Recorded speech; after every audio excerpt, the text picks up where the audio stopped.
বিশ্ব উষ্ণায়ন ও বিশ্ব জলবায়ু বিপর্যয়ের দিক থেকে যখন সাধারণ মানুষ সরব এবং প্রকৃতিপ্রেমী মানুষ থেকে পরিবেশবিদরা সোচ্চার, ঠিক সেই সময় প্রকৃতিকে এবং পরিবেশকে সুস্থ রাখতে বেশ কিছু উদ্যোগ গ্রহণ করল বসিরহাট পৌরসভা।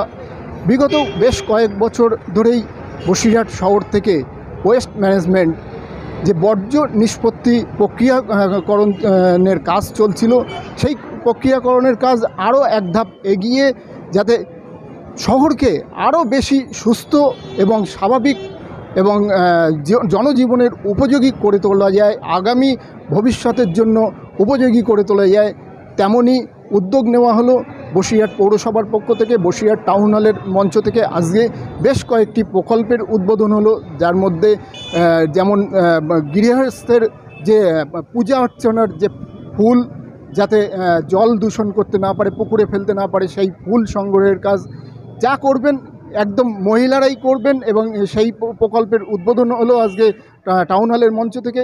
উদ্বোধন হলো বসিরহাটের যে সমস্ত নার্সিংহোম এবং রেস্টুরেন্ট আছে, তাদের যে সমস্ত বর্জ্য পদার্থ আছে সেগুলোও যাতে সলিড ওয়েস্ট ম্যানেজমেন্টের মাধ্যমে সংগ্রহ করা যায়, সে কর্মসূচিও আজকে গ্রহণ করা হলো এবং প্রকল্পের উদ্বোধন হলো।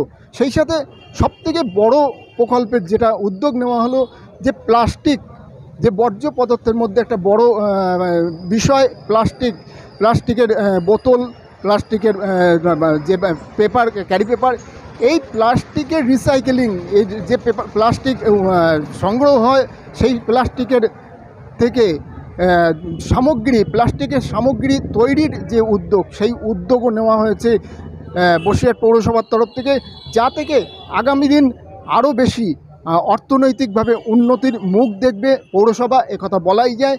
আমরা উপস্থিত ছিলাম এবং আমাদের সঙ্গে কথা বললেন বসিরহাট পৌরসভার চেয়ারপারসন অদিতি মিত্র মহাশয়।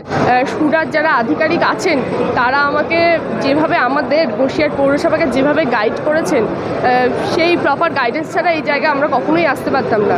এবং সর্বোপরি বসিরহাটের সাধারণ মানুষকে তো অসংখ্য ধন্যবাদ জানাই যে আমরা যেমন চেষ্টা করছি বসিরহাট শহরকে নির্মল শহর ঘোষণা করার জন্য, তারাও এগিয়ে এসেছেন। আমি বসিরহাটবাসীর কাছে আরও চাইব যে তারা আরও এগিয়ে আসুক, যে আমাদের শহরকে যেন আমরা ভারতবর্ষের মধ্যে 1 নম্বর পরিষ্কার পরিচ্ছন্ন শহর হিসেবে দেখতে চাই। প্রথম চিন্তা যেটা, সেটা হচ্ছে প্লাস্টিক কখনো মাটির সাথে মেশে না, তো সেই প্লাস্টিককে প্লাস্টিক ছাড়া আমরা চলতেও পারবো না। তো সেই প্লাস্টিককে রিসাইকেল করে যদি অন্য আরও কিছু ব্যবহার করা যায়, মাটিতে যাতে দূষিত না হয় মাটিটা, সেই চেষ্টায় আমরা আছি। তার জন্য আমরা প্লাস্টিক রিসাইকেলের মেশিন ইনস্টল করব। সেই রিসাইকেলের করার পরে যে গ্র্যানুয়েলসের যে দানাটা বেরোবে, সেইটা দিয়ে আমরা প্লাস্টিকের বিভিন্ন চেয়ার, টেবিল, সেলফ হেল্প গ্রুপের মেয়েদের দিয়ে করাবো। এর সাথে যেটা আরও আমার খুব ইচ্ছা, যে বাড়ির পুজোর ফুলগুলো আমরা সাধারণত পুকুরের জলে ফেলি, সেটা তো ওয়েস্টেজ হয়। সেটা প্রথম কথা, পুকুরের জলও দূষণ হচ্ছে, আর দ্বিতীয় কথা কোনো কাজে লাগছে না। তো ওই পুজোর ফুলগুলো আমরা কালেকশন করে সেইগুলো দিয়ে ধূপ বানাবো এবং আবির বানাবো।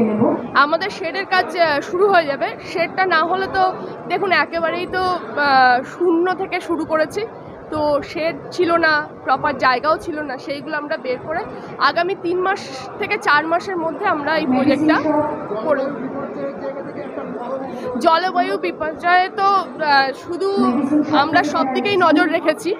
আমরা যেমন শহর পরিষ্কার করছি, তেমনি নদীর জলকে দূষণ যাতে মুক্ত রাখা যায়, তার জন্য আমরা ড্রেনের একটা প্রকল্পও আনছি, যে ড্রেনের শহরের নোংরা আবর্জনার জলটা যাতে নদীতে গিয়ে না পড়ে, সেটাকে পিউরিফাইড করে যাতে ফেলা যায়, সেই প্রজেক্টটাও আমরা প্রায় হয়ে গেছে। মানে দেখুন, চোখে দেখতে তো সময় লাগে, কারণ অফিস ওয়ার্কটা অনেক বড় ব্যাপার, সেইটা করতে আমাদের একটু সময় লাগবে। ভবিষ্যৎ প্রজন্মের জন্য তো আমরা, বিশেষ করে আমি তো মা, তো আমি চাইবো বসিরহাট শহরের সমস্ত মানুষকে আমি আমার পরিবার মনে করি, তো আমার পরিবারের সবাই সুস্থ থাকে, এটা আমার প্রধান লক্ষ্য থাকবে। তার জন্য আমরা বৃক্ষরোপণের দিকেও কিন্তু সেইভাবে নজর দিয়েও রেখেছি।